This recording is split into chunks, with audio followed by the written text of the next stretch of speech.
Hello, ladies and gentlemen. It's Professor Hamamoto here. It is May 26, year 2024, and it is 4 p.m. Pacific Daylight Time. Welcome, one and all, in the chat room here. If I have any audio problems, you'll notify me, please. I'll kind of keep an eye out there. Great. Someone asked about the self-licking reference. I'll get to that in a moment. That is today's talk. The self-licking ice cream cone. It's one of those conundrums, which I'll explain, but it seems to summarize how not just the Pentagon operates, but how the U.S. national economy functions. And it's to the detriment of the larger American people, the society, the culture. And of course, it's I think the key to understanding the deterioration of the American economy, the American national economy. There's a lot of literature on it. I'll only get to reference a little bit of it here today. And of course, those stalwarts, such as Dr. Rand Paul, not Rand Paul, Ron Paul, his son, as you know, was eventually elected to the U.S. Senate. Hope he can manage to wade through the swamp, at least somewhat successfully. But people like Ron Paul have been advancing this message for years and years and years. So it's nothing new to you, but it is germane to today's topic, which is a review of this particular DVD, which my patrons allowed me to purchase with their generous monthly support. And I encourage you to sign up if you're interested. There's a lot more material that I post almost daily onto Patreon. They're not extras; they're supplements, I think, and they're material that won't necessarily make it onto YouTube otherwise. So here's the DVD, and I checked into this recently. It is available now on the retailer that ate the world, so you can purchase it, and I encourage you to get a copy and watch it with your friends and families and coworkers, because it's an important film with serious reservations, which is really the emphasis of the talk today. And the film is called, the DVD is called Flynn, that's the main title, Deliver the Truth, Whatever the Cost. The cost is quite heavy. It doesn't necessarily mean the personal cost, but the cost, as I already alluded to the American national economy.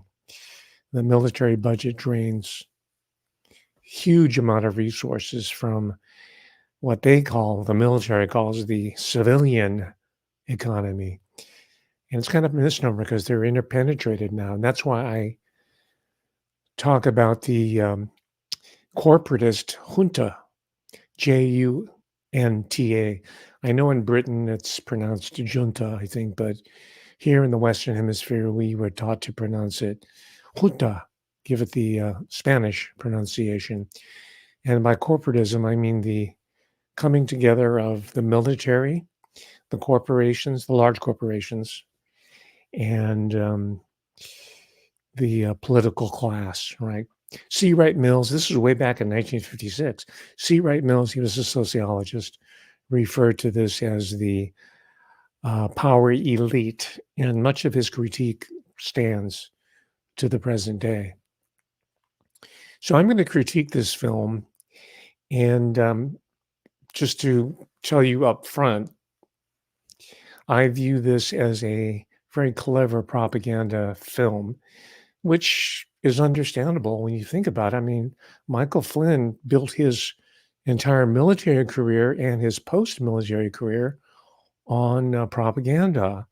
He calls it intelligence, but with part of the intelligence work is propaganda, black propaganda, white propaganda. I'm not talking about race. I'm talking about information, disinformation, and the war of ideas and wars of ideology, which he, General Flynn, experienced, witnessed, and examined firsthand under battlefield conditions. So that's what I mean by propaganda effort. This film is not just generically speaking, a very clever propaganda effort that might, and this is where it could be interesting to the audience here and beyond the scope of this humble channel, this could be a stepping stone for Michael Flynn toward elective office, perhaps even the office of the U.S. presidency,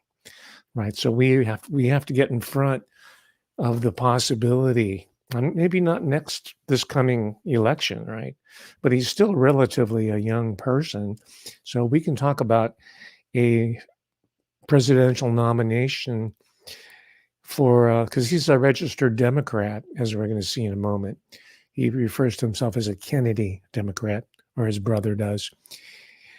Working class Irish American, large family. Kennedy, and I don't come from that background, but certainly in my family, Kennedy had the same sort of almost religious fervor attached to his appearance on the political scene, which is one of the reasons why the American public are still fascinated by not just the assassination, but the legacy of the JFK years and those of Robert Kennedy and RFK Jr. and the entire family. So I can understand that from that perspective. And his connection to the Democratic Party is much stronger than we are led to believe in the documentary. In fact, he was a insider with the presidential administration of Barack Hussein Obama, right? We can't forget that. He had a falling out, and President Trump, the newly elected President Trump, someone got into his ear and said, "Well, General Michael Flynn is our man," and the story, or if you don't, very quickly he was nominated, selected by the president-elect in that incredible election, right? Presidential election of 2016. He was appointed the National Security Advisor to Donald J. Trump. And then shortly thereafter, through a series of schemes, I guess there's no way to put it, and I'm not coming down on one side or the other, but the upshot is that General Flynn had to resign from the nomination, from the post. I'm assuming that President Trump, in his new administrative duties as the chief executive officer, the president of the United States and the commander in chief, probably asked him for the resignation. And like the good soldier he is, General Flynn went about his life into retirement. But as it turned out, that was only the beginning of his setbacks, to put it mildly. And I'll be hearkening back to them from time to time as we get deeper into this very important talk. Remember, this film is a propaganda effort. View it first and foremost as a propaganda effort, right? Not neither black or white propaganda, but propaganda effort, right? No one's going to be spending this kind of money, put these kind of resources, and gathering the talent, the behind the scenes talent, in order to mount this. It's about a 2-hour documentary, to mount the production and incur the expense of a production such as this, unless there's some sort of agenda item that we really haven't been told about yet. That's why I'm giving you, the American public and the world community, the heads up. And I'm going to suspend judgment whether having a former general of the U.S. Army and someone who was so deeply entrenched in the intelligence world, whether or not we've learned our lesson from previous presidents who fit that description, including George H.W. Bush, who was once upon a time the head of the CIA And there's some, like President Bill Clinton, who were thought to have worked with the intelligence agencies. And some of you may know that President Barack Hussein Obama is, in some quarters, has been thought to have worked for intelligence or as a creature of intelligence. So this is not something totally new to the offices of the presidency. But Americans have a short memory, and we're a very emotional people. Tomorrow's Memorial Day for people who are not in the U.S., and that's when we memorialize the contributions of our war dead, both civilian and military, both in battle and during the post-war periods. So it's very, we fall as emotional people. We are very easily led by our sense of pride in our country, in our nation. And without that, no nation can exist for long. And that's one of the reasons why there are forces, dark forces within our republic, the American Republic, that are trying to do what they can to disrupt, if not dismantle, the last vestige of pride that we have in our society, our culture, and its institutions. I don't have to go into specifics. It's a it's an it's a well-funded campaign to destroy the American resolve, preying upon our emotions, right? Using big tech in order to, that was one of the main tools in order to give us this sense of in certain cases, dis-ease or unease or cognitive dissonance, however you want to phrase it. They've run several experiments, successful ones, and then large-scale operations that we've just only now are recovering from after 3 years of it. And I won't go into any specific detail because I want this message to get out and stay listed on TubeView here, but you know what I'm alluding to. And any number of examples. So we are very easily led by our emotions, our understandable psychology, I guess, social psychology that can be mobilized very quickly, right? All you have to do is wave the flag, play some John Philip Sousa marches. And by the way, the soundtrack in this film is the music soundtrack is quite skillful to avoid those types of the overt military associations.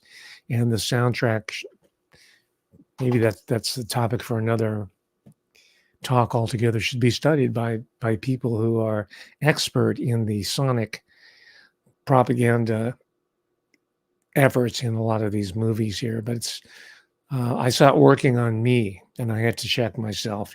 Anyway, there's any number of giveaways I'd say that help me to define this as a propaganda effort. And more immediately, and I'll say it for a second time, this film right here might be paving the way for General Michael Flynn to hire to civilian office, to elective office, representative, senator, maybe at the state level, perhaps at the national level, perhaps even the president of the United States. He's still a fairly young person, and we can think 2 election cycles down the road, right? And people are going to remember the warm, fuzzy feelings they had in watching this film. And I watched it all the way through twice in one sitting each time, so I can be immersed in the flow of the film. And I've also gone back and looked at scenes, and I've extracted a couple of them here. I hope the producers of the film won't give me a copyright strike because I'm giving you a thumbs up on the film, and I'm encouraging people to check it out for themselves. There's going to be no undermining the sales of this DVD, right? But I do think it's incumbent upon thinking people to question these types of products. They don't come out of anywhere right? They have a history. And I call the study of the popular culture, I have referred to it as a cultural forensics. And I've already talked about in passing C. Wright Mills, but he also wrote a book on theory and method in the social sciences and behavior. It's called the sociological imagination. So I'm calling upon my and your sociological imagination to look past the immediate horizon and look past it to see what's coming down the pike. Because we as a people who are not privy to any inside information, let alone intelligence information, we're always reacting. We're always being caught on the back foot, so to speak. So we need to get ahead of these problems. We need to anticipate rather than to react all the time. And we have to do it in a sane, rational, relatively calm state of mind, and leave the emotionalism aside for the moment, right? And I have to guard against it. I'm an emotional person, so I have to be doubly aware of the pitfalls. All right, but before I go into it a little even further, I want to tell you that I'm working very hard on your behalf to bring the best and what I think the best information, ideas, thinkers, writers, DVDs, music, whatever it might be, whatever catches my fancy, to you. And toward that end, I'm proud to announce 1 week in advance the return visit of Mr. Leo Zagami. He's been on this show a couple times before, and they were both sensationally received by this increasingly awake and aware and intelligent audience, right? They're beginning to move away from the pop-up pundits, and they're beginning to see that what they might have heard on Louder with Crowder or Russell Brand. I have nothing against these people. I'm just mentioning them because they're very popular. Or some of these other retread clowns, they're out there kind of underemployed comedians or after they have a new shtick, right? And it's to capture the conservative audience, quote unquote, conservative, libertarian, however you want to define it. But they're finding that it's like eating breakfast cereal, right? It's like eating Captain Crunch or something. So they're looking for nourishment. And they're coming to this channel and others like it. And so we're having Leo Zagami next, and a lot of what I'm going to be just not skirting over, but introducing today, he'll be able to go in greater depth next Sunday because he has a new book. I've read much of it. I think I'm into chapter 7 by now. It's available if you want to look at the Amazon site under Kindle, and you don't need one of those devices. You can, if you have a computer, you can read the book through that particular application. And as soon as I got a notification that it was available, I bought it, and I'm up to chapter 7, and it's a real mind blower, and it's really pushing the scholarship and the research and the awareness of what is lying behind the national security state, right? The metaphysics, especially, with special focus on the various offshoots of Islam, right? And he has specialized knowledge and inside experience with a lot of these organizations, institutions, and key participants of them. So he can speak with great authority, unlike most of these people who are presenting you second, third, fourth-rate, fourth-hand information. And if you're a newbie, you're going to think, "Wow, this is wonderful stuff." I'm on it. I'm knowledgeable now, and I know this because I get comments in my box here all the time saying, "Yeah, you've got to check out X, Y, or Z." And I'm not going to embarrass these people by saying their names, but they're lightweights. They might have large viewerships and they might be, on these huge shows, but they're purposely putting them on there as a distraction from the substantive material that you're getting here, not just today on Sunday, but for the last going on 3 years now here with this particular channel. And I'm not the only one, right? And I expect mine,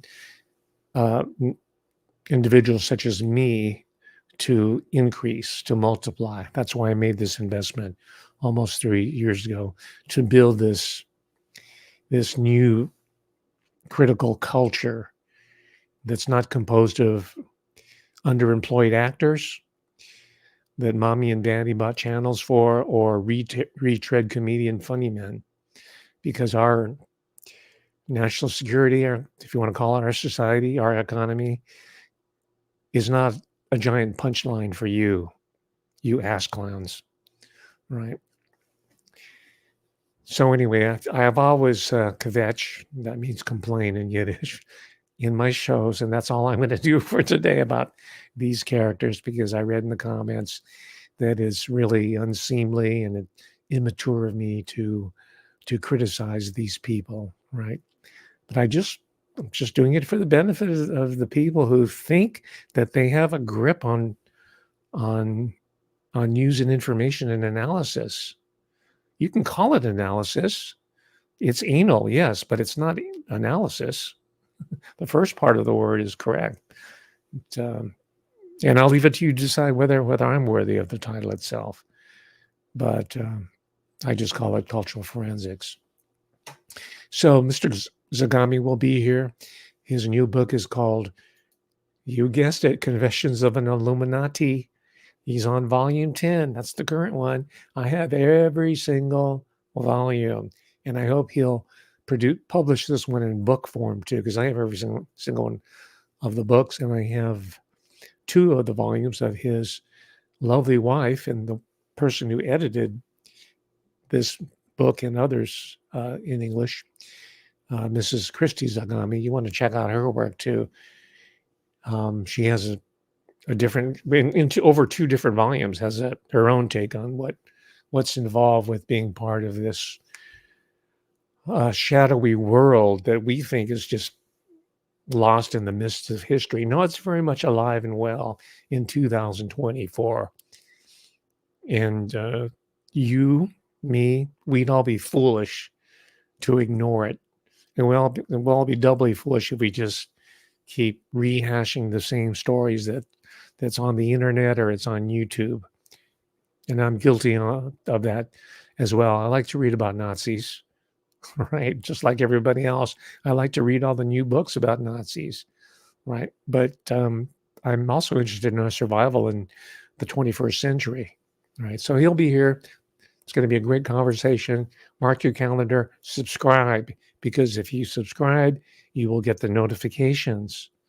All right. And some of you have observed that I've finally busted through the shadow ban on YouTube, right? I'm still really underperforming the level of subscriptions because I'm not somebody's underemployed son. I don't have a rich uncle that bought me a YouTube production studio and bought me all the subscriptions. It's just me, right? I'm just a broke back retired educator.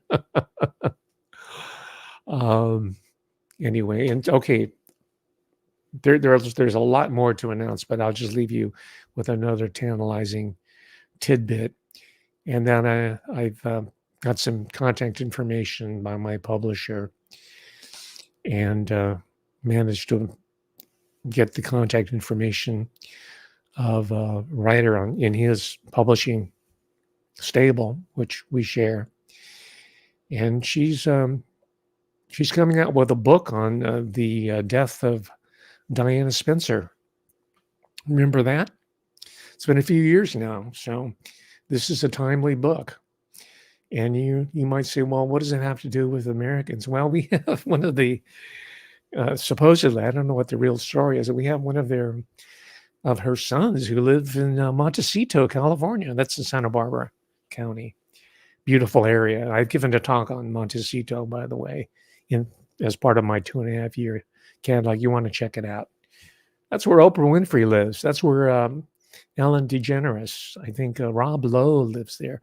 A lot of celebs. There's some people who are more low key, captains of industry type live up in that area. But um, Harry lives there with his wife Megan. You know their love story better than I do. Anyway, I'm trying to line her up for an appearance on this show, and it'll take some doing, but I'm constantly working behind the scenes. So, in as much as you like certain characters who you discovered, and you feel that you have this person has something to share and something to teach Professor Hamamoto, don't bother because I'm probably aware of this person, and I probably read their work.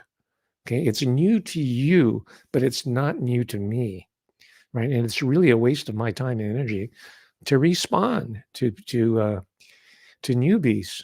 All right, this is not a channel for new. This is upper division. This is grad school. All right, all right. You're no longer a freshman. Hopefully, after 3 years of lockdown, a lot of you started really reading the real history, right, of the so-called deep state. So I'm getting the audience that I was looking for when I started this in the midst of that crisis.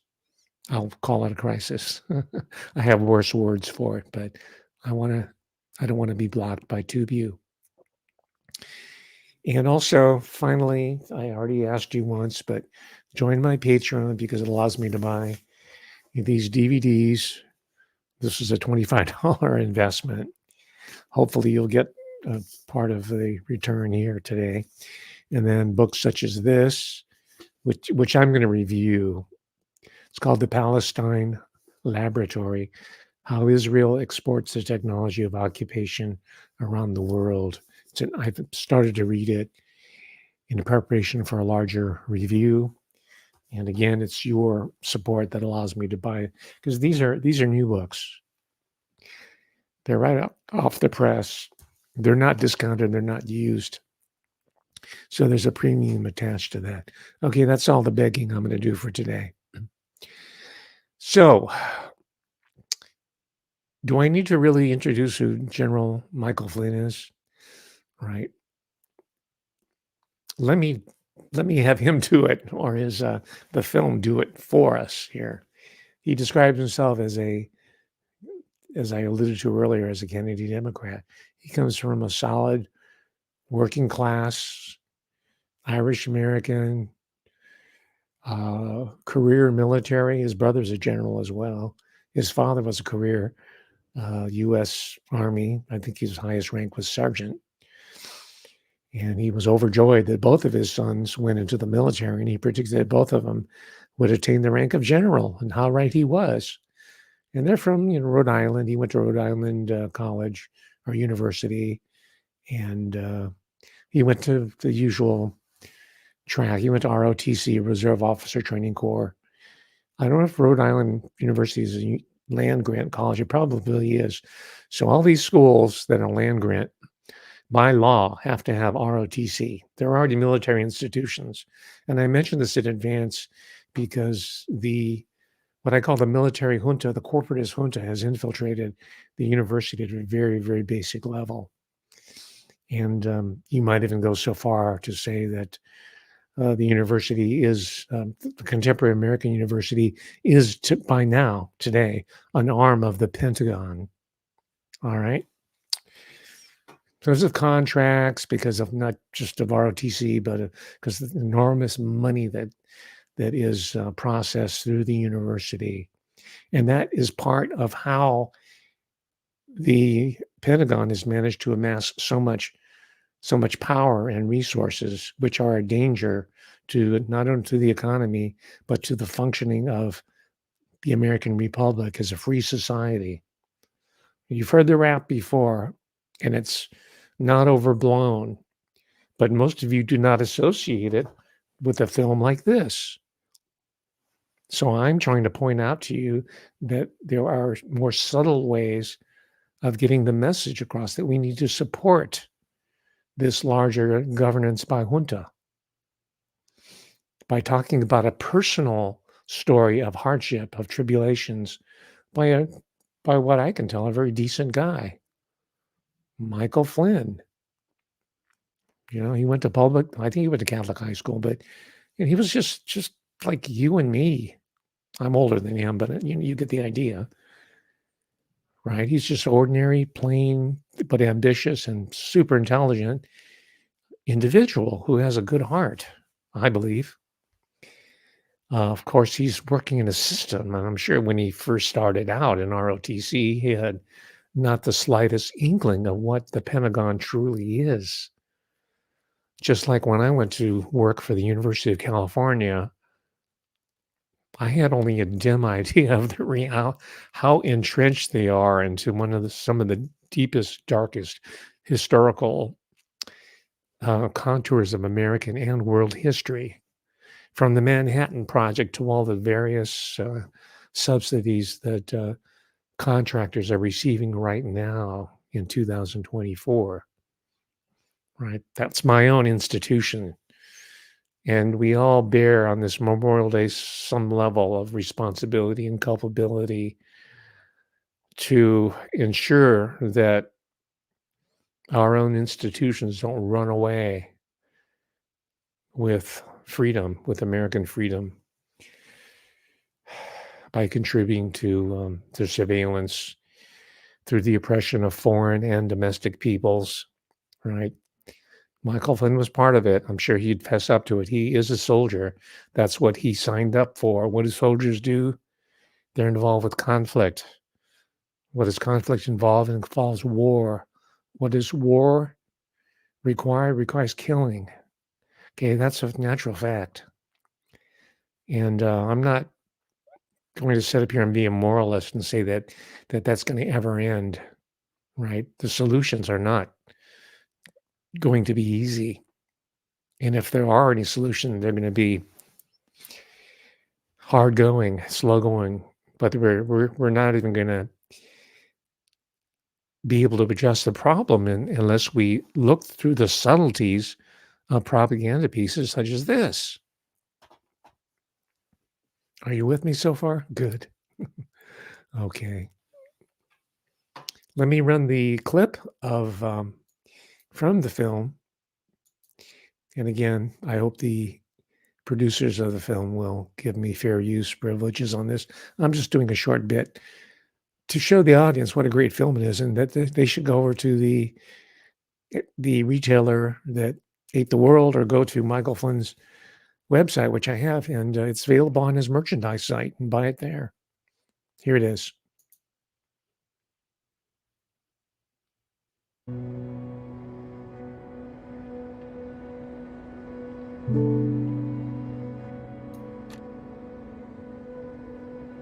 Many recall the famous article Mike Flynn wrote called A Blueprint for Making Intelligence Relevant, which is one of the reasons why I brought Mike to ODNI, to fix all the intelligence issues that he'd been complaining about.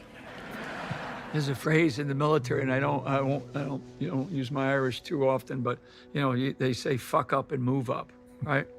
And and I'm thinking, well, maybe I fucked up so bad that they're just going to move me up to shut me up. It may very well be a case of bringing your enemies as close as you can so you can control them. Big title and a big job. Big job, huge job. I mean, the pinnacle of someone's career as an intelligence officer in the United States Army. It's like almost the number one. It is the number one job if I, unless you're the national security advisor, which he ended up becoming as well. I've had a lot of time in combat, probably more time in combat than most people, that were in my sort of category. And I've had a lot of time, in the field, in operational assignments. And I'm also a Democrat. We were Kennedy Democrats, never Republicans. You're blue collar, Kennedy Democrats. And the media loved Mike at that time, interestingly enough. Because again, the Obama administration saying, hey, this is our guy. Oh, he's a Democrat. He comes from a Democrat family. This guy's been in combat for 6-7 years. All this stuff.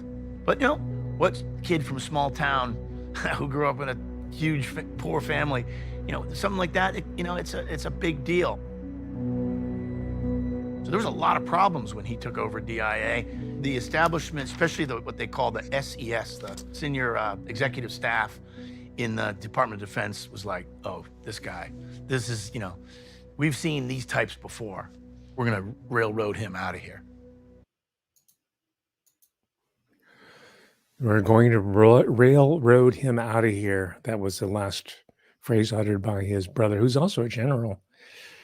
By the way, some of you may want to check this out further, but I understand that his brother, who's a general, was involved, even though he denied it at first, in the military. There was some military connection as a general with January 6th, right? And we know that Fourth Army Psychological was there, and most of the shenanigans that went down there were combinations of military intelligence and feds undercover as provocateurs. At least that's what we're told by some quarters.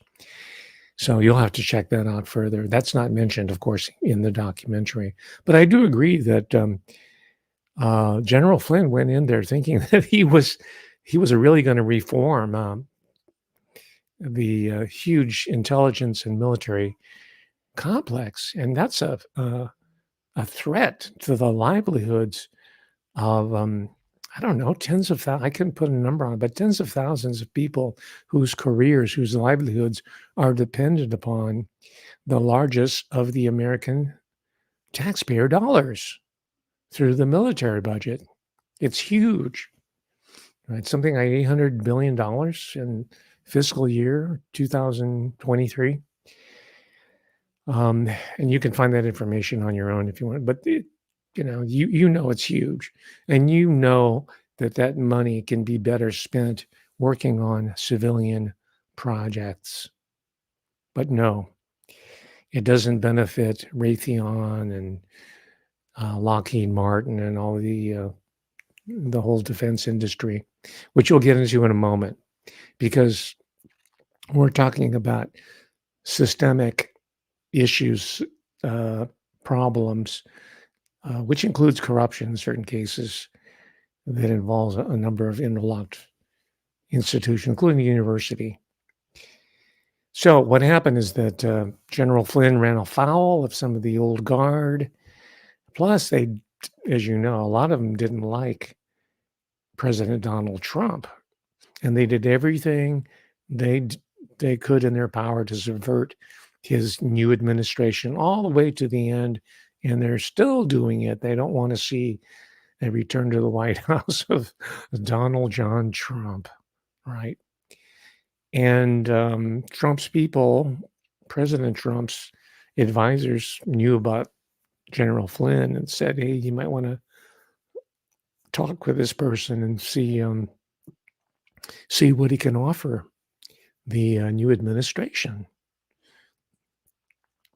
And that's where his problems started to really begin. From what I can tell, it took him by surprise. If he was a civilian, he would be referred to as a company man, right? But in the military, he's a person who went by the book for the most part. I understand. Worked his way through the ranks. His record was spotless. His service record was spotless. He did everything that you need to do in order to rise in rank, right? And they still screwed him over.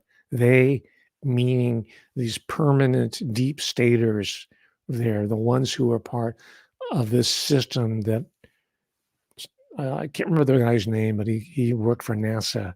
He referred it to this self-licking ice cream cone, right? It sounds like a contradiction, but the Pentagon has figured out one of the key motors of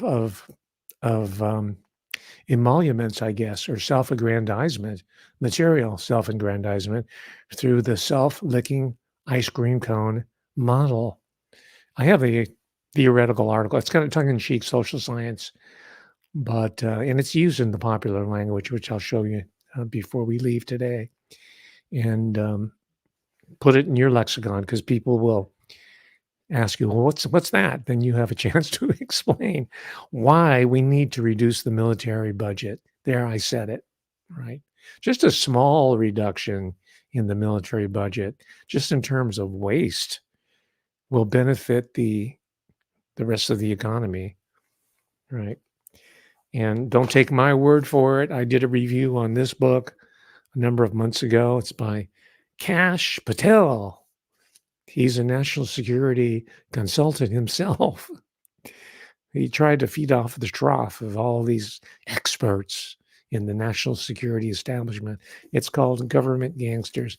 And he has a whole, chapters upon chapters that'll give you the specifics on the self-licking ice cream cone, right? I have an even deeper appreciation for this book because it has all these documents and timelines in the back of the book than I did when I first bought and reviewed the book. I kind of wrote Kash Patel off as just one of these ambitious policy wonks who was trying to defend, motivated by the best of intentions, perhaps, trying to defend the unfair persecution of Donald J. Trump by working closely with Congressman Devin Nunes, Nunes, who's, by the way, here in California, right?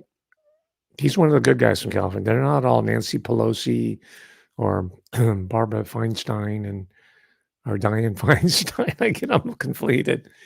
They're all Gavin Newsom. There's some in the heartland, the Central Valley in extreme Northern California that are really good. And we want to support them and recognize them. Devin Nunes. And I mentioned that because he's a possible vice presidential candidate, and maybe he's relatively young. He's a possible holder or candidate for the U.S. presidency. And he's done good work for the most part, right? He has his critics, but he's in public office, so he will have the naysayers, of course, right? So, without getting too deeply wrapped up into the personalities involved in General Flynn's fall from grace from one of the top intelligence experts in the military in modern times, in the past 30 years, to disgrace and persecution, much to the concern of his very close and tight-knit and highly supportive family, especially that of his wife. And he was able to surmount those obstacles. That's the good part of the story. But the system still remains. That's why I refer to this as a propaganda piece, because while it's a story of triumph over unfair persecution and prosecution, and we've all been there, have we not? Right? To some degree or another, we've all been there. So we over-identify with the plight. But let's not forget that system that he served for his entire career is still very much alive and well. And aside from some of the piecemeal changes that he wanted to recommend and got him in trouble, he thinks the system works and it functions. He thinks General Stanley McChrystal was a strategic genius. And he's not the only one, Stanley McChrystal. That was his boss, right? Later on, General Flynn started up a intelligence operation himself, like a lot of other retired generals and senior officers, right? The usual companies, but he started his own. He called it Flynn Intel Group. And it was formed in the House from what the article I read. I don't know if it's disinformation or not, but the article I read said it was conceived, I don't know if the official papers were signed in the home of his buddy Stan McChrystal. That's his buddy Stan, not General Stanley McChrystal, but Stan McChrystal. We'll get to him in a moment before we leave because I don't want to focus strictly on Michael Flynn because we're talking about systemic problem here, and we're talking about scores of active players in the self-licking ice cream cone regime that is destroying the American economy, creating enemies overseas, which is part of the business model, by the way, right?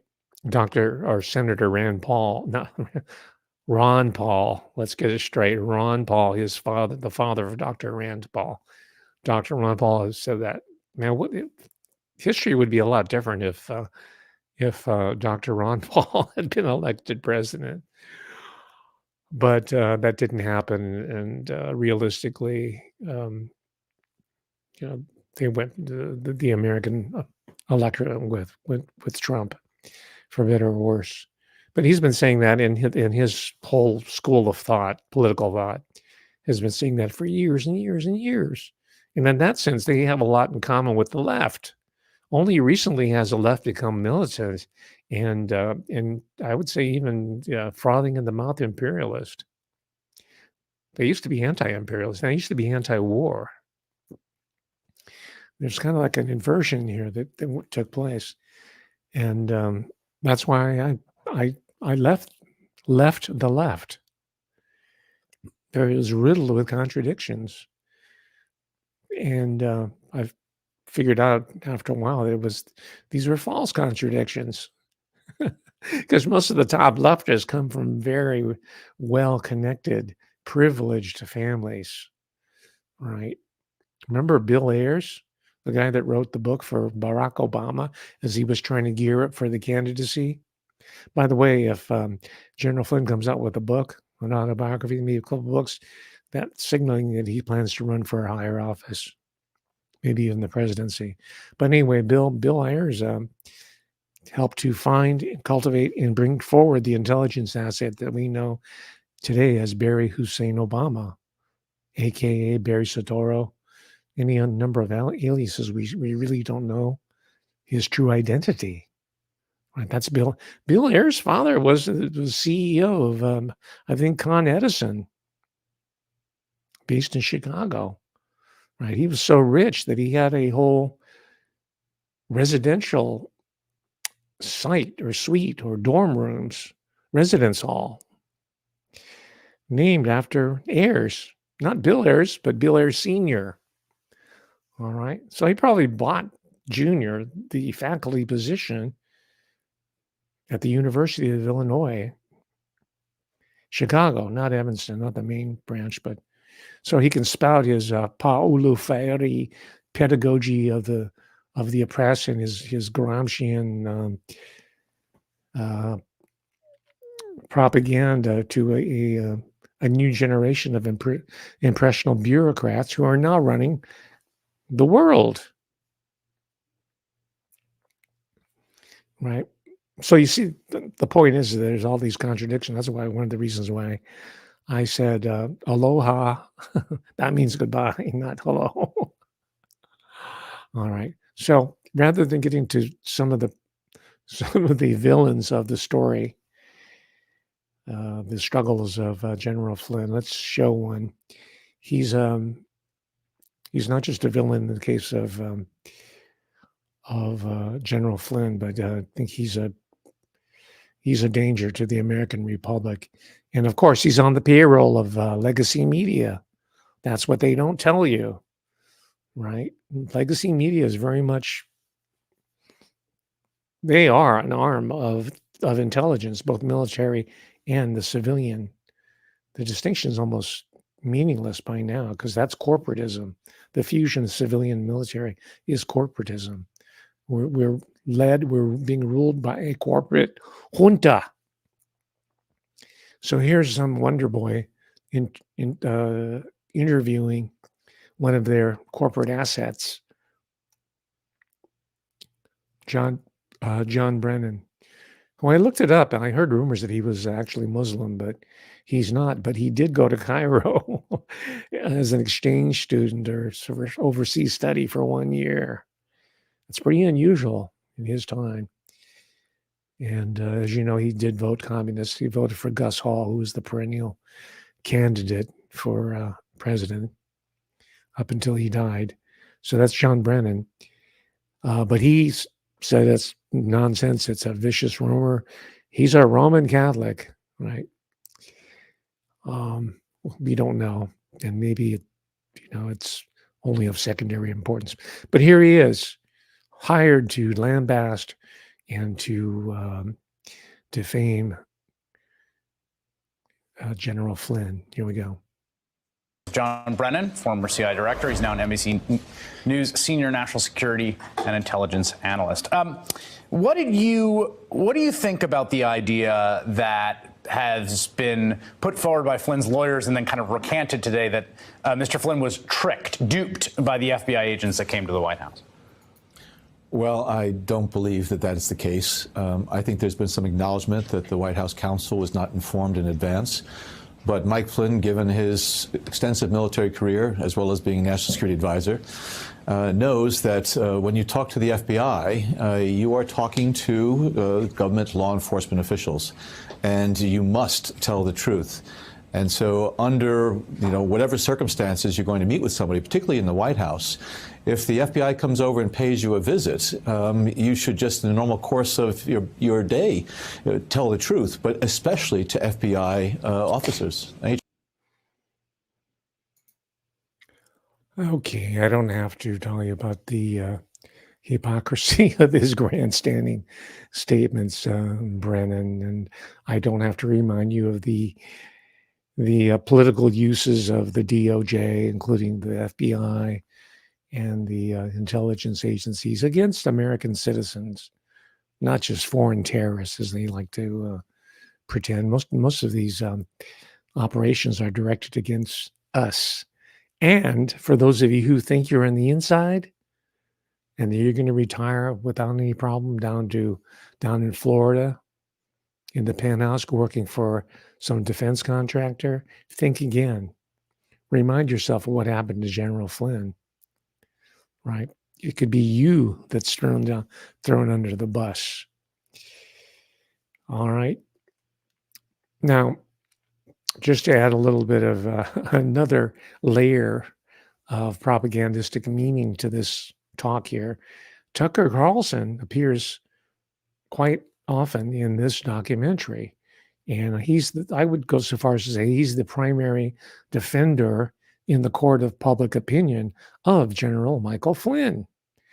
And those of you who are aware, which is most of my subscribers, realize that Tucker Carlson is a multi-generational intelligence asset himself, beginning with his father, Dick Carlson, who was the head of Voice of America.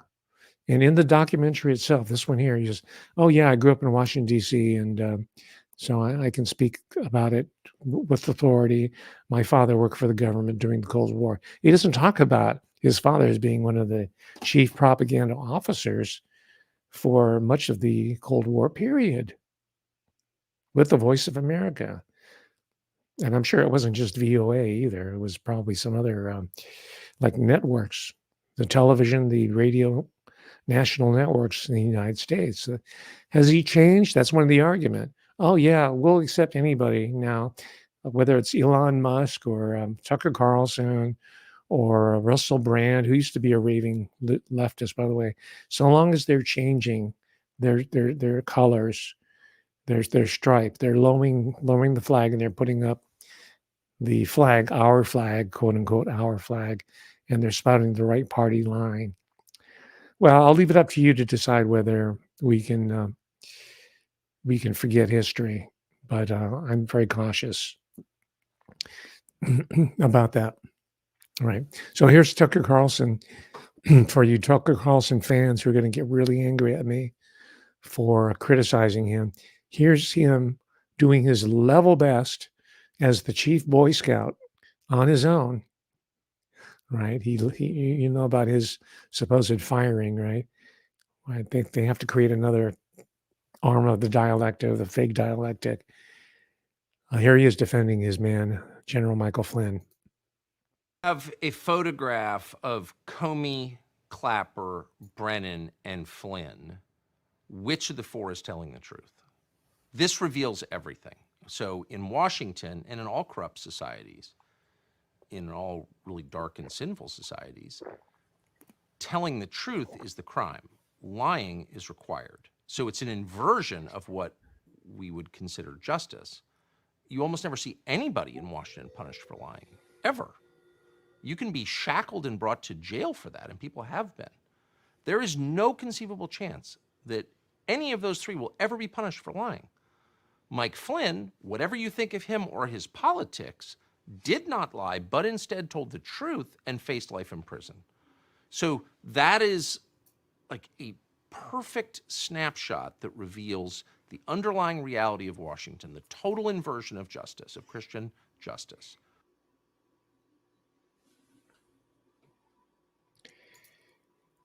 Thank you, Tucker Carlson.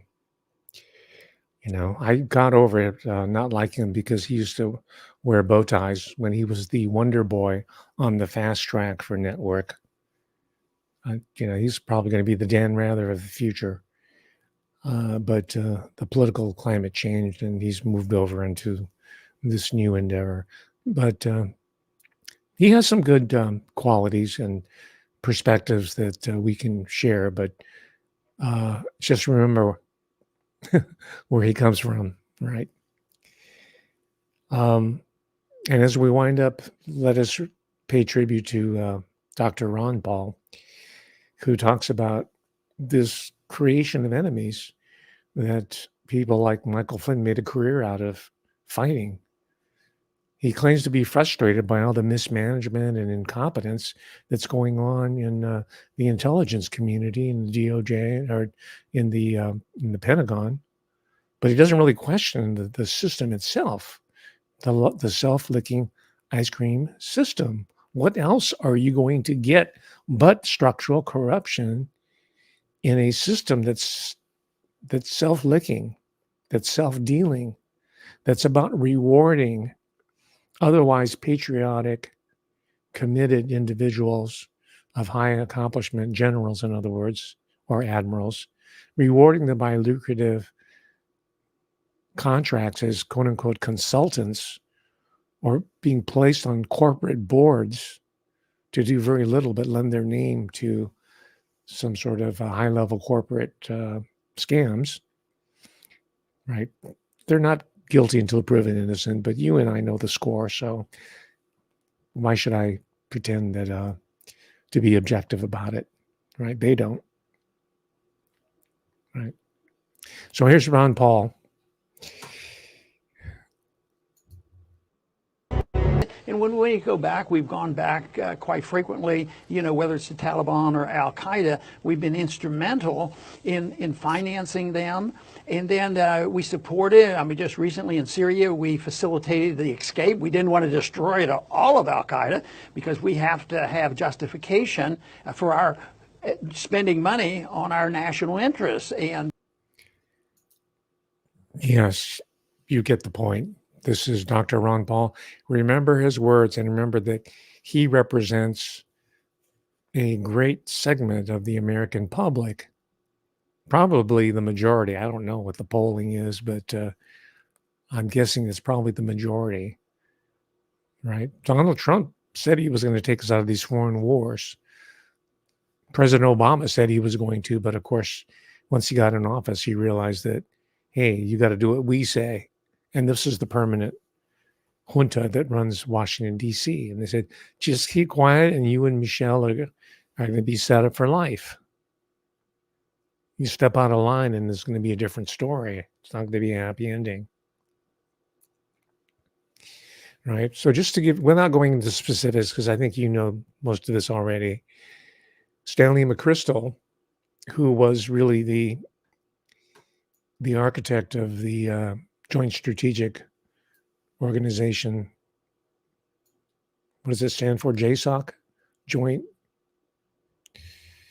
I can't remember. Sorry about that. I'm really bad with military acronyms, right? I know what FIGMO stands for, and I know what SNAFU stands for, but I can't remember what JSOC means. They socked it to us, that's for sure.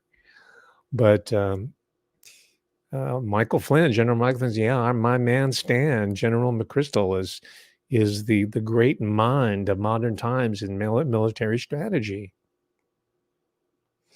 So guess what he's doing now? And after he retired from active military, he's been a board member for about 10, maybe a dozen different Fortune 500 companies, right? They pay very well for very little work that's required.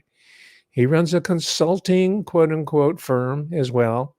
And he has a part-time teaching gig at Yale University, right? Not only does he have 4-star rank, but he can present himself as one of them Eastern elite intellectuals, them policy intellectuals at Yale University, teaching a course that he calls leadership. Ladies and gentlemen, if you are enrolled into a course called leadership, or you're working for some company that says, well, we're going to go on a leadership retreat, do whatever you can to feign illness so that you don't have to go. Right. They're going to have to change the name after this video gets out. They're going to say, oh, all right, that term leadership has been exhausted. Right. Just like the term woke has been exhausted. Right. I'm always on it. Right. I'm a cultural forensics man, and I know cliches and memes as they're being manufactured in the Pentagon with all the little abbreviations like FIGMO and SNAFU, and NATO is one of the chief machines of these of Pentagon speak. George Orwell would be impressed himself by it. So he gets around, and not only McChrystal, according to this article that appeared in the Washington Post, of all places, in 2021, 8 generals who commanded U.S. forces in Afghanistan between 2008 and 2018 who have gone on to serve at over 20 corporate boards. Gee, I thought America lost the Afghan war. 20 years. Woo, that was longer than the Vietnam War. The American forces pulled out not that long ago. If you can remember that far back, it's very recent. So General McChrystal was rewarded for that, and he's training a new generation of Yaleys, and he's hiring for his own quote unquote consulting company to further solidify the corporatist junta state. I'm giving you the specifics of how it operates here and why the U.S. economy is fugazi. It's snafu. Situation normal, all you know what up. Right. And of all people, Senator Elizabeth Warren, who was mocked for being, quote unquote, Pocahontas by Orange Man, who was known to spin a few yarns himself in his career. She was mocked as Pocahontas, but Elizabeth Warren issued a report, I think it came out in 2023, talking about the revolving door of these ex-generals that are feeding off the public trough and perpetuating the system under the name of patriotism and serving your country and flag and mom and apple pie. But you know this already. I'm not telling you anything new. I'm just saying, don't let movies like this touch your warm spot, the feeling that you have for General Flynn's wife. I think she's probably the most sympathetic person in the film. I mean, she's the one who has to put up with all this stuff.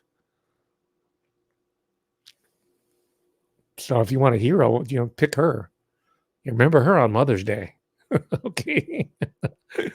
Because she has, I don't know how many kids they have, but there's at least one. There's one that went into business with his daddy. Michael Flynn, the other Michael Flynn, was going partners with his dad. right? What do you think they were going to do? They were going to consult with these quote unquote defense companies, right?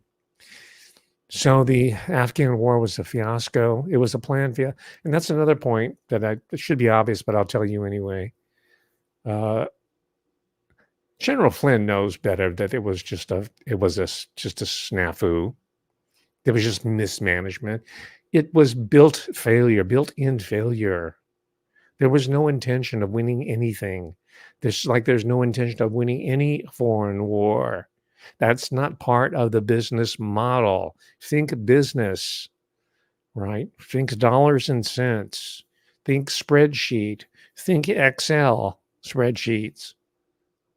And you'll have a better idea of reality, as opposed to Game Boy and feel-good movies. All right.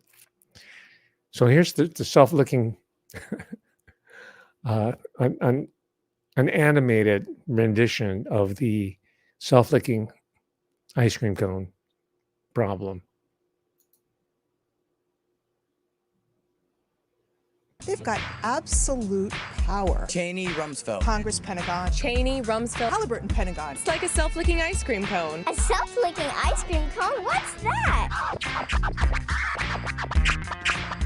They really do have absolute power. And absolute power. Absolute power. Absolute power. Corrupts absolutely. Big time. So this is no secret to the American public. The real question is, what do we do to mitigate the problem? Because if you think about it, think about your own working situation, your own working history. Very few of us are free from the influence of the military doling out money to your company in the form of contracts, scholarships, fellowships, field trips, learning opportunities, all kinds of different means of rising in this society. And this system is looking for people like you, like General Michael Flynn, right? Comes from working class stock, large family, military. Got something to prove, right? Probably maybe bullied by all the rich kids who live on the other side of town.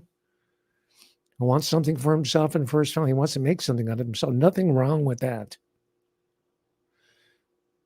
But look where it took him. But, he might wind up as president before long. Something for us to think about and ponder as we move into Memorial Day this coming Monday, tomorrow. But before we do, let's let General Flynn have the last word on why these miscreants do it. What is their motivating force? Why do they risk the social wealth, the welfare, the safety of the American Republic for their own self-aggrandizement? Let's hear what he has to say, General Flynn. Both. I actually think it's more profit, and I would also add power. Because you say to yourself, God, these people have so much money. They got so much power already. Why do they, what is it that they're doing this for? And the reason is they want more money and they want more power. And the more powerful they can get. And now I'm not talking about some politician who wants to run for president of the United States. Now I'm talking about people that are already in power.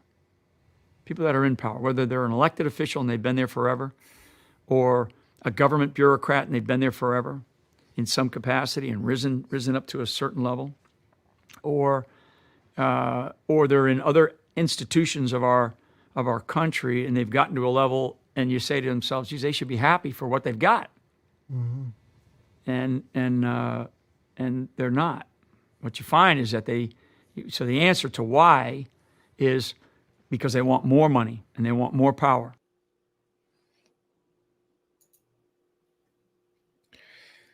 It's very simple, and I'll leave it to you to decide whether that answer is sufficient in explaining this systemic problem. I think it goes a little further than that.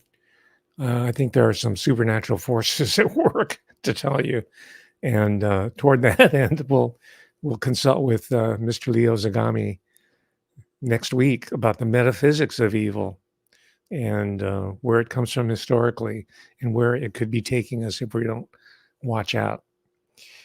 Thank you very much, ladies and gentlemen, for spending this precious evening, this afternoon with me. God willing, I'll see you next week with Mr. Leo Zagami. Thank you for your attention. Please share this video with your friends. This is a discussion. These are questions that we need to ponder as we move into election 2024. Thank you very much. Bye.